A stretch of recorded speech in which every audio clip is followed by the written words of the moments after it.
We begin today at the Mishnah on the top of Daf Mem Beis Amud Aleph, continuing the halachis of a person that has a neder not to have a no from his friend.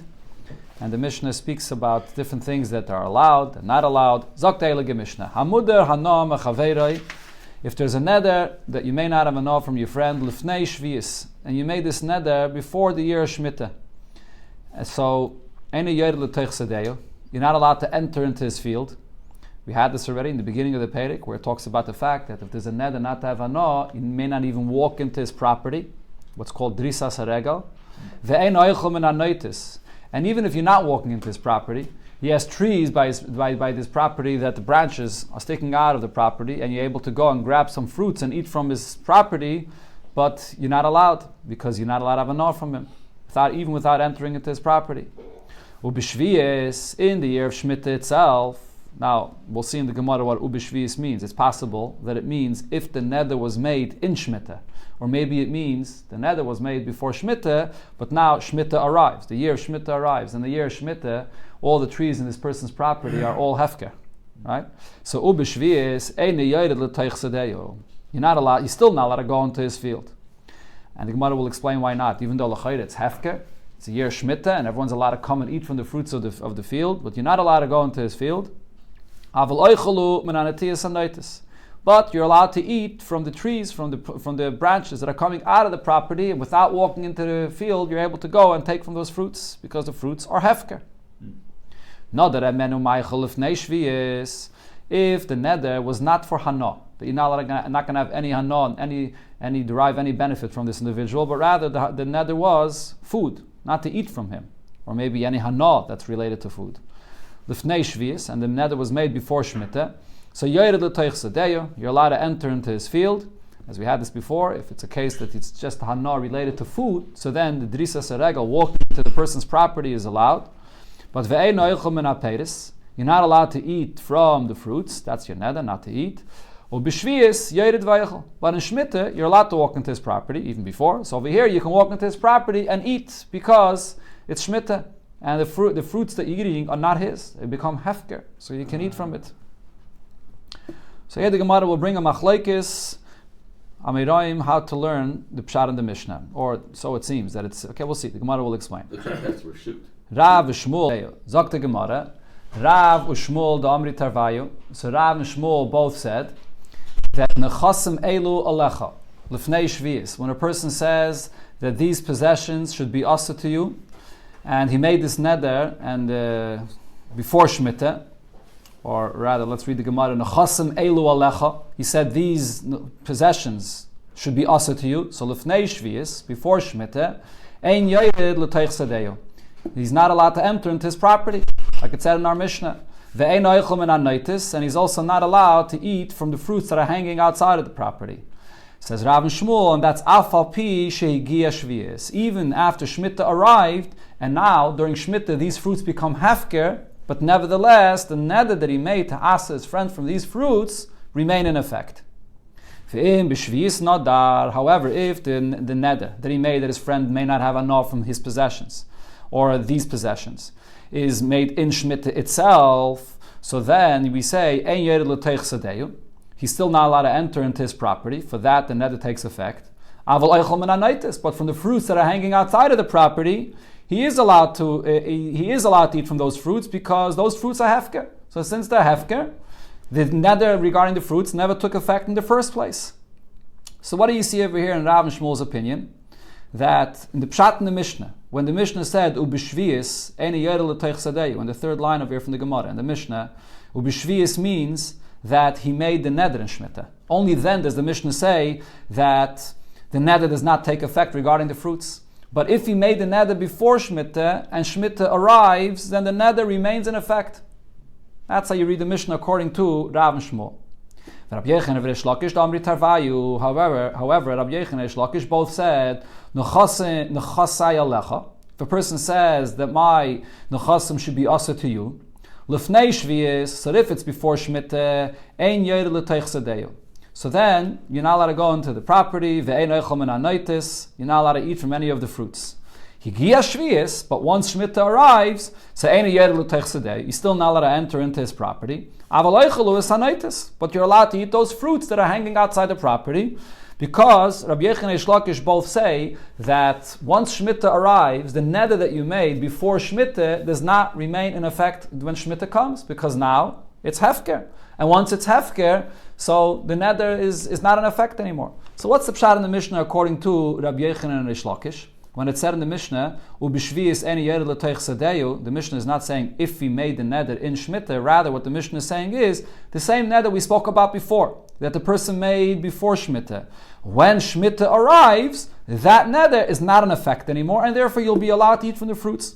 So on the pshat of the Gemara, at this point, the machlekes of Rav and Shmuel and Rabbi Yechon and Reish Lakish is two understandings of what this line of the Mishnah, "Ubishvius eni yered," means. According to Rav and Shmuel, it means that the neder that was made in Shemitah, then you're allowed to eat from the fruits. It can't take effect when it's already hefker. But according to Rabbi Yechon and Reish Lakish, even the neder that you made before Shemitah, but nevertheless, once Shemitah arrives, that neder is not in effect anymore. The Mishnah, the word ubishvius, there's two pshatim. According to Rav and Shmuel, ubishvius means that he made the neder within Shemitah itself. And according to Rabbi Yechon and Reish Lakish, he made the neder before Shemitah. But in Shemitah, the neder is not in effect anymore. So how do we explain this machlokes here? Says the Gemara, Leime b'haka miflagi.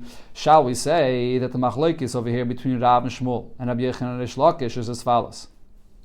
The Rav and Shmuel savri, Rav and Shmuel both hold Adam oise davar b'reshusai. Person has the power to make a neder, and then he makes something which is in his possession, also for someone to have a anah from it. And then and that neder, that issa remains in effect even after it leaves his possession. So over here as well, you made the neder before Shemitah, and now the issa stays in effect even when Shemitah comes and the fruits became hefker. The neder is still there. So therefore they say that the pshat in the Mishnah over here is ubishvius means that the neder was made in Shemitah. If the neder was made before Shemitah, the neder would remain in effect. Rabbi Yechon and Reish Lakish savri, Rabbi Yechon and Reish Lakish both hold a person will not ask something which is in his rishos, that it should remain aser even later when it becomes hefke, when it leaves its possession. You have the power to make something aser while it's yours, but then later when it's not yours anymore, you can't make it aser anymore. So therefore the pshat in our Mishnah is ubishvius means that when Shemitah arrives. Shvius doesn't mean you made the neder in Shemitah. Shvius means that you made the neder before. When Shemitah arrives, so now because it becomes hefker, so the neder you made does not continue to remain in effect on these peiros. Says the Gemara, v'tizbira. Is this true? Is this logical to say that this is the machlokes over here between Rav and Shmuel and Rabbi Yechon and Reish Lakish?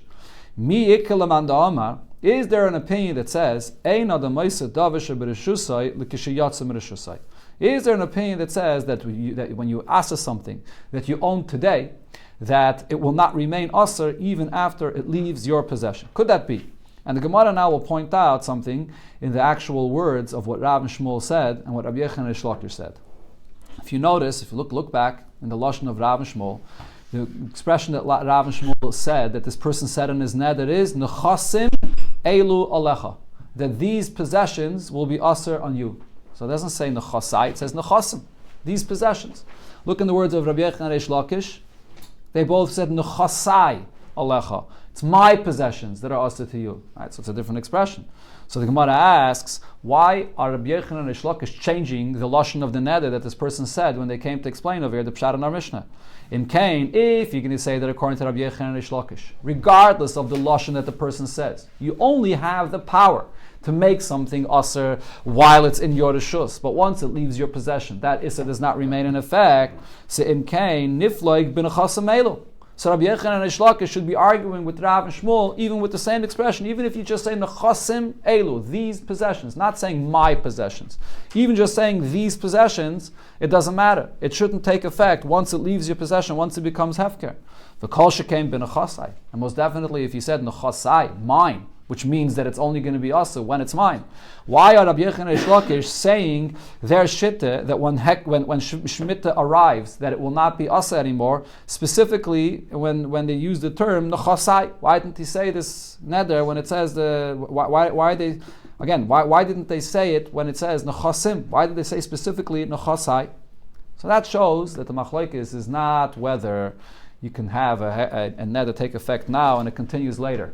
It depends on the lashon that he says. Beichen Reish Lakish is switching. They say when you use the word nechasai, when you say it's mine, then I say it will not take effect later, as the Gemara will soon explain.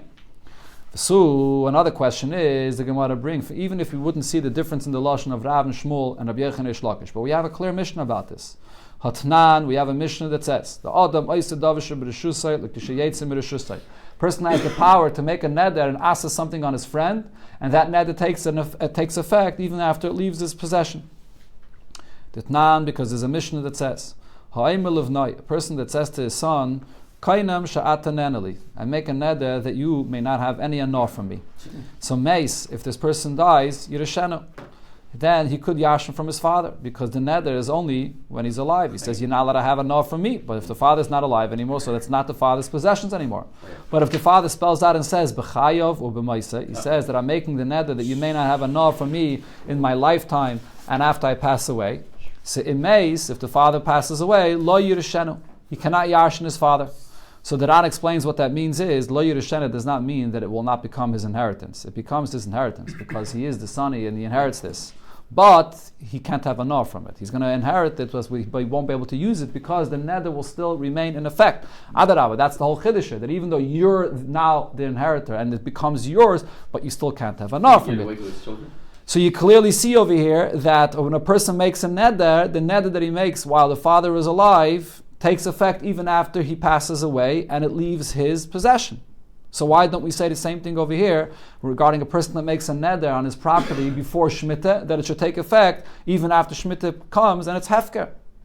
Says the Gemara, you can't bring a raya from that Mishnah. Shani hocha, over here in this case with the father making this neder, it's a different situation. Because the father clearly said, b'chayov u'b'maisa, he spelled out, in my lifetime and after I pass away.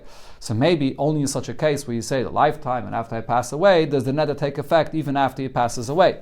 But over here, the person said, nechasim elu. He didn't clearly spell out that it should be even later after it leaves his possession. So maybe over here, Rabbi Yechon and Reish Lakish would say that it does not take effect when Shemitah arrives. But the Gemara says, Mikol Mokem Kashya. However, the first question we asked is still a question. If you look in the words that Rabbi Yechon and Reish Lakish themselves said, Rabbi Yechon and Reish Lakish were only speaking about when the person said nechasai. If he said my possessions, then I say that when Shemitah arrives, the neder is not in effect anymore. But it seems like that Rabbi Yechon and Reish Lakish would agree that if he would have said nechasim, that these possessions, then the neder stays in effect even after Shemitah arrives. So the Gemara says, you're right, and therefore the machlokes here between Rav and Shmuel is different.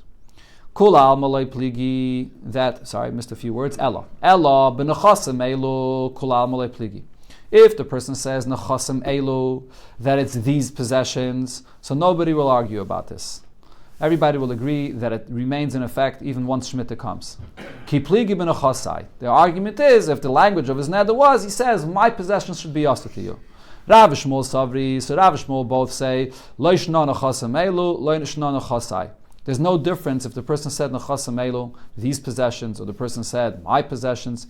Either way, I say adam iser. A person is asking on the other person to have a nar from them, and the iser continues even after it becomes hefker. How do we hold? Rabbi Yechon and Reish Lakish savri. On the other hand, Rabbi Yechon and Reish Lakish say nechasim elu. Bach adds here the word elu. Nechasim elu. If a person uses the term and says these nechasim, and he's not saying mine, he's just saying these nechasim should be asked to you. So iser. You can ask them not only today, but it'll be also even after when Shemitah arrives. Nechasai, if the person said nechasai, my possessions, then I say ein adam meiser. Then you don't have. Then that language does not include later when it leaves his possession, when it comes to the time of Shemitah. Okay, so we see over here the argument is not whether a person could make it also later, but it all depends on the lashon that he used. So going back to the Mishnah, when the Mishnah said U b'shvius ein yered l'teich sedeyu. Right, so the Mishnah said that when Shemitah comes, that the neder will not be in effect. So it depends. Pshat in the Mishnah, like we see here in the Gemara, it will depend what lashon the person uses. We said that it depends when he said it. If he said it during Shemitah, then during Shemitah. So before the Gemara explained that during Shemitah, it's not possible to make a neder on something that's not yours. It's already hefker. That the Mishnah said. But if a person is making the neder before Shemitah, now the question is, the neder for sure took effect now. But the question is, does it take effect even later when it's hefker? But the Gemara still presses on further and shows that there's no machlokes about the language either. Is there an opinion that says, could we say that there's an opinion, the way we're explaining here now, Rav and Shmuel, that both Rav and Shmuel hold that there's no difference, no matter what lashon he uses, whether he says these possessions, whether he says my possessions, that the neder will still be in effect later, after Shemitah arrives and it becomes hefker. Is there such an opinion? But vatnan, we have a Mishnah later that says, a person that says to his friend, Kainem l'toich beischa shani nichnas. I make a neder that I will not enter into your home. So he said beischa, your home. Or sadcha shani lekeach, or your property that I will acquire.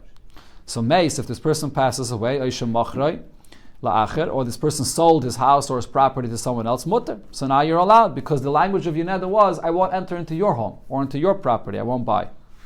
But if he says, I will not enter this home, or sadazu shani lekeach, or this property I will not acquire, so then even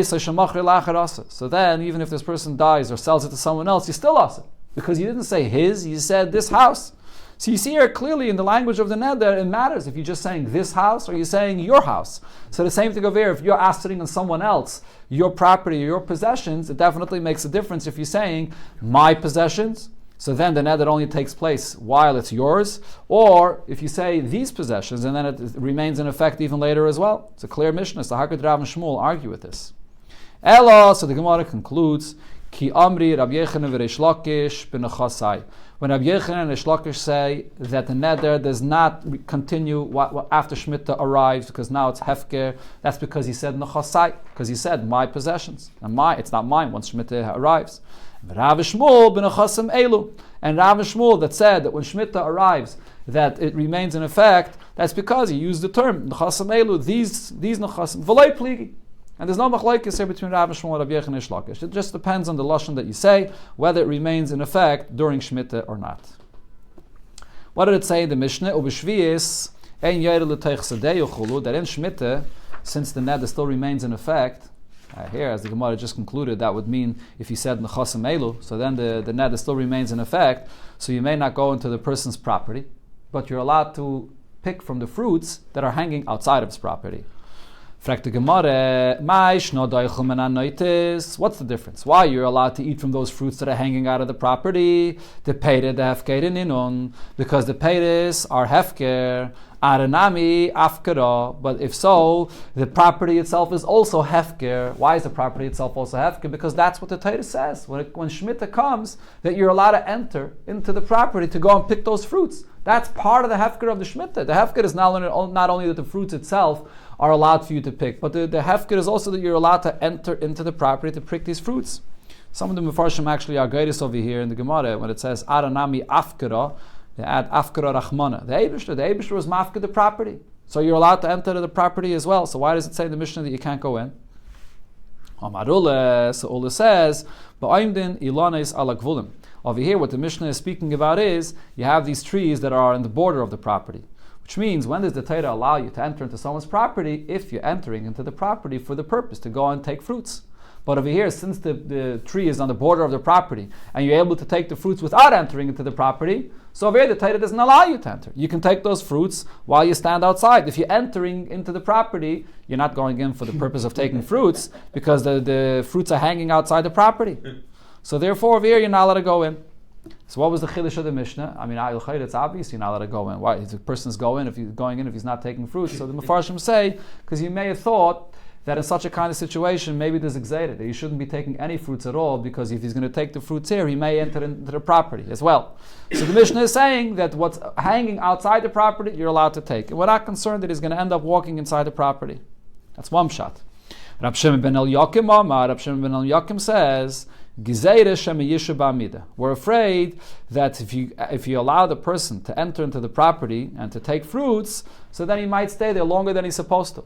He's allowed to enter into the property, but only to take the fruits. But if you allow him to go inside, he might stay and stand there longer than he's allowed, even not for the purpose to take fruits, and that's not allowed. So therefore, he could only take from the fruits that are outside the property. There's a machlokes rishonim regarding this hefker in Shmita, that you're allowed to enter into someone's property for the purpose of taking the fruits. Does that mean you're allowed to enter for the purpose of picking the fruits? Or are you allowed to enter into the person's property not only to pick the fruits, but also to eat them? You could eat them there. But then when you're done eating, you have to leave. But either way, the Gemara here says, but we're still afraid that the person might end up standing there longer, and therefore he's not allowed to enter into the property. So this is a gzeirat Chazal v'geizer. So the Ruvas